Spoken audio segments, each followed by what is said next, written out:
godine obilježavamo 16. godinu Hrvatske volontira, kampanje kojom pozivamo građane da nam se pridruže kroz 3 dana u različitim akcijama diljem Hrvatske.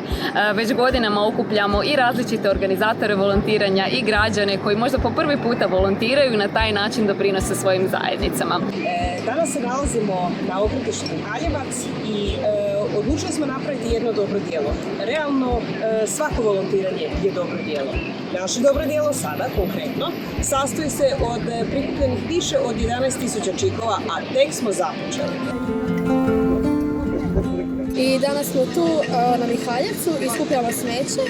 Evo, mi skupljamo čikove i trenutno se natječemo da skupljamo najviše čikova, oko 5.000.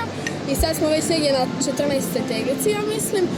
I meni je osobno super. Ne idemo u školu, da. Dolazim sa svojim učenicima 2. D razreda Srednje škole za medicinske sestre Mlinarska.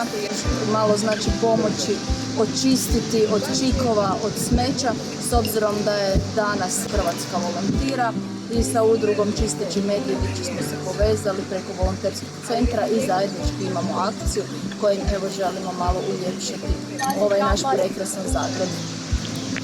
Hrvatska volontira! Razmislite što još možete učiniti. Zato što vidite promjenu odmah. Kada radite, kada volontirate, vidite rezultate svog tijela. To je jedan prekrasan posjećaj. Tako da toplo savjetujem svima da se okušaju u volontiranju. Ova godina je Međunarodna godina volontera za održivi razvoj, što također obilježavamo kroz kampanju na način da imamo različite akcije koje doprinose ciljevima održivog razvoja.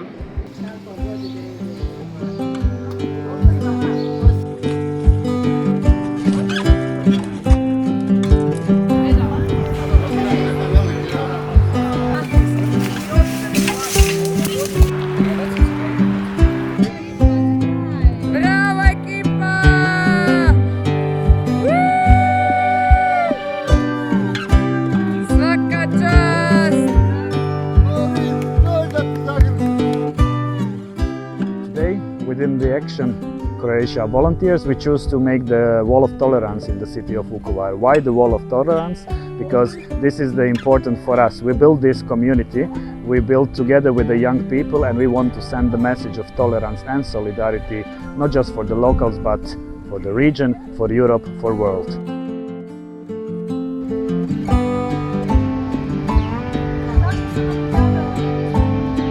Pozdrav, evo ga, mi se nalazimo u školi za cestovni promet. Naša ekipa krenula je sa štihanjem, zasadit ćemo borovnice, pečin, sve nešto i šumske jagode, tako da možemo još prije nego što učenici odu u škole ubrati te plodove i degustirati. Danas sa učenicima škole za cestovni promet sadimo polikulturu, odnosno sadimo različite vrste biljaka sa ciljem stvaranja različite velike količine hrane. Birali smo te vrste da budu podrška jedna drugoj, kako bi to bila jedna održiva metoda uzgoja cijele priče, kako bi učenici mogli posljedično vidjeti cijeli proces, uživati u tim plodovima i na taj način živjeti svjesnije, održivije i ljepše.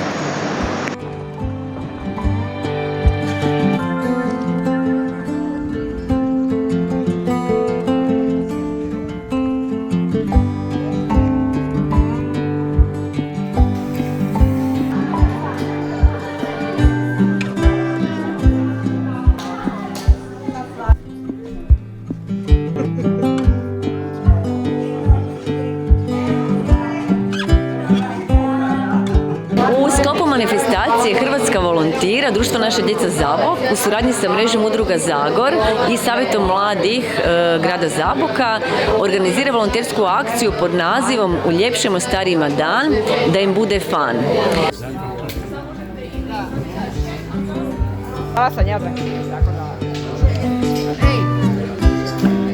Ej, ajde slikaj mi pa pošalji mi dječakini.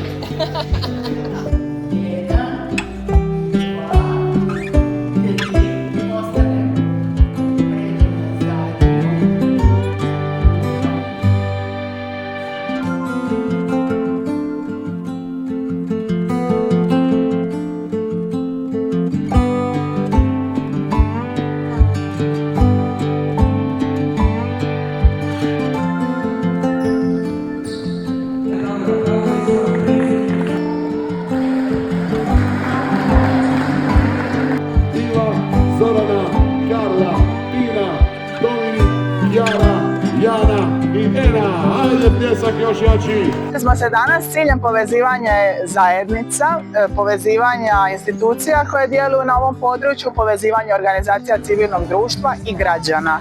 Ideja današnjeg događanja je volontiranje kao snaga održive zajednice.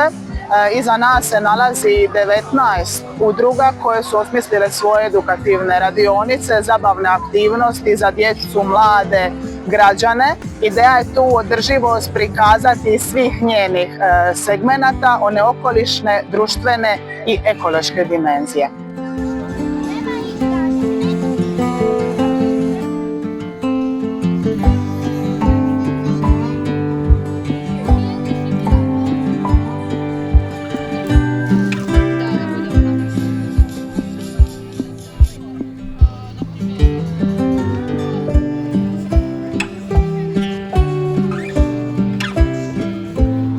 Znači, danas smo čistili okoliš i izrađivali hranilice za ptice. Naše hranilice su kompletno biorazgradive i ako padne na pod, razgradit će se i mogu bilo koje druge životinje to pojesti i čistili smo okoliš i to pomaže cijelom ekosustavu. Ova akcija za nas ima posebno značenje, ovo partnerstvo, ovo umrežavanje, gdje će se napraviti jedan veliki posao koji mi nismo u stanju napraviti sami.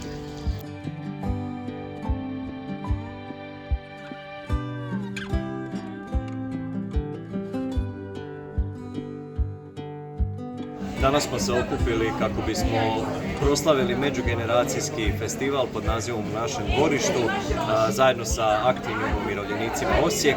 Vrlo je jednostavno, okupili smo se mladi i stariji kako bismo zajedno provodili razne radionice, aktivnosti, druženja, a imamo ovdje i naše međunarodne volontere Europskih snaga solidarnosti koji će isto tako predstaviti svoje zemlje iz kojih dolaze. Riječ je o zemljama Gruzija, Azerbajdžan, Ukrajina, Portugal, Španjolska, Češka republika, tako da evo jedno jako lijepo i veselo okruženje. Evo, našli smo se u zagorskim selima u ovaj prekrasan dan, suncem okupani na volonterskoj akciji, imamo nekoliko radilišta danas, cure sade cvijeće, ukrašavaju teren, dečki su na igralištu, bojaju nogometne golove, nakon toga će obojiti našu multifunkcionalnu spravu koju koriste naši najmlađi, a treća ekipa je na sadnji drveća. Došla sam volontirat danas, isključivo jer mi je to moj dragi prijatelj preporučio. Ekipa je super, posadili smo cvijeće, posadili smo stabla, da, tako da pozivam sve mlade, stare, sve uzraste da nam se pridruže, jer ovo je stvarno prekrasno iskustvo.